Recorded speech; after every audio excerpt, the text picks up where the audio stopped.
Friends, நான் இங்கே கோவக்காய் எடுத்து வச்சுட்டுருக்கேன். கிட்டத்தட்ட ஒரு 200 கிராம் போல் இருக்கும், 250 அந்த மாதிரி. இதுக்கு வந்து நான் வந்து இந்த கோவக்காய் ஒரு புது விதமான ஸ்டைலில், கர்நாடகா ஸ்டைலில் குழம்பு பண்ணுறதா இருக்கேன்.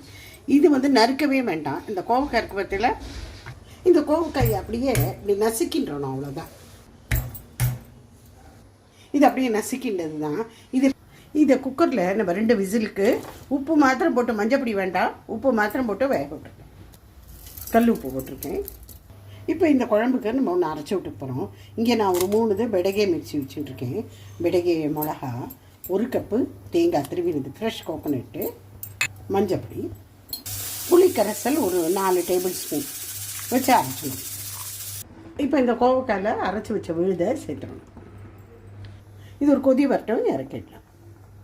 இப்போ இதுக்கு ஒரு கார்னிஷிங் ரெடி பண்ணிடலாம். கடுகு, கருவேப்பிலை, மிளகா வத்தல், ஒரே ஒரு பூண்டு நசுக்கி வச்சுருக்கேன். பூண்டு வேண்டாங்கிறவங்க பெருங்காயம் போட்டுக்கோங்க, சரியாக இருக்கும்.